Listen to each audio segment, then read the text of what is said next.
What if I told you the entire world order, everything we thought we knew about global power, was completely upended in less time than it takes to order a pizza? Well, according to some analysts, that's exactly what happened. Let's get into it. Yep, you heard that right. 30 minutes. We're not talking about a slow, gradual shift over decades. We're talking about a sudden, seismic event, a single military operation that these experts argue drew a hard line between the world as it was and the world we're living in right now. So, where did this all go down? The location was Venezuela. The event, a lightning-fast U.S. Special Forces operation. Now, on the surface, you might think, okay, a regional intervention. But according to analysts Lorenzo Carrasco and Archer Machado, this was so much more. They say it was the first move in a whole new global chess game. And the speed is just mind-boggling. I mean, think about this timeline. This wasn't a drawn-out conflict. It was surgical, almost instantaneous. From jamming all electronics to mission complete, just 30 minutes flat. In fact, commentators said it was so one-sided it was less a battle and more a massacre in its sheer decisiveness. So how in the world was this even possible? Well, it was a masterclass in 21st century electronic warfare. The U.S. forces didn't just outfight the Venezuelan military, they completely unplugged them. They jammed radar, took over all their communications, and get this, they made those sophisticated Russian-made S-300 air defense systems totally useless. As Carrasco and Machado put it, the commanders on the ground were left completely blind, deaf, and mute. This quote from Archer Machado really just says it all, doesn't it?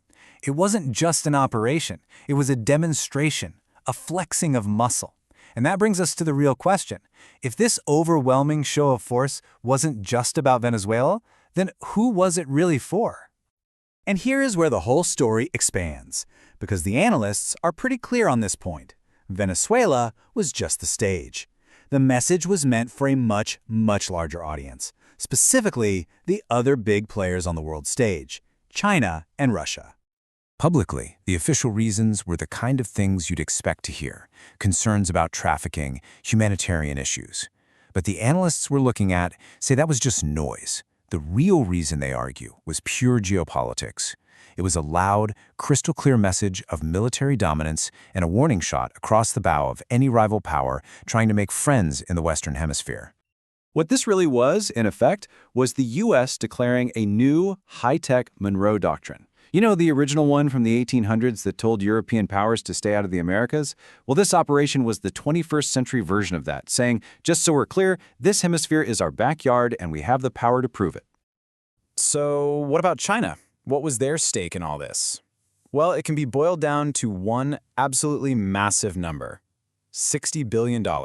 That's how much analysts figure China had poured into the Venezuelan regime through investments and loans. And this is what the analysts call the checkmate move. In just 30 minutes, the U.S. didn't just deliver a military statement, it slammed a $60 billion question mark right on top of China's entire strategy in the region. How do you get that money back now? From their perspective, it was a huge financial and strategic blow, all in one go. But the implications of this go so much deeper than just Venezuela or even China. The analysis here suggests that this single event marked the official end of the entire global system we've known since the Cold War. You see, for decades, we've lived in what's called a rules-based international order. It's this idea that everyone, even the most powerful countries, agrees to play by a certain set of rules, using institutions like the UN so that raw power isn't the only thing that matters. Well, according to these analysts, that's over. Done.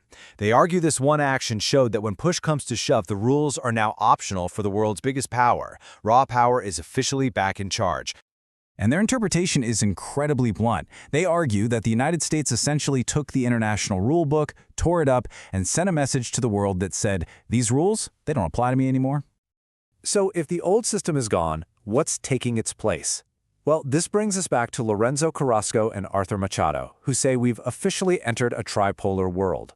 A whole new global system is being born, and it's defined by the competition between three great powers. And here they are. It's no longer a world with just one superpower, or two like in the Cold War.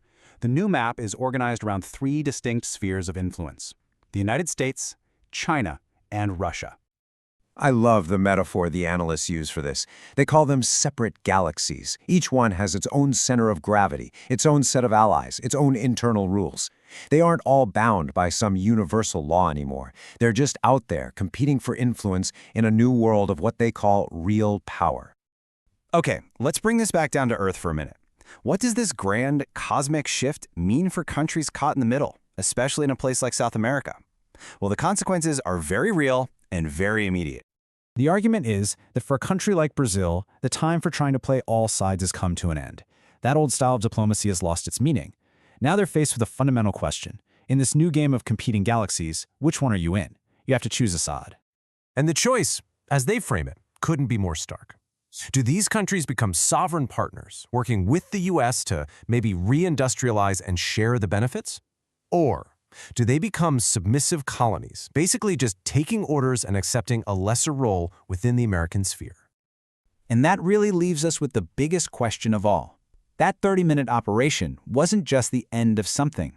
It was the beginning. In a world where the old rulebook has been ripped to shreds, the real game is about who has the power to write the new one.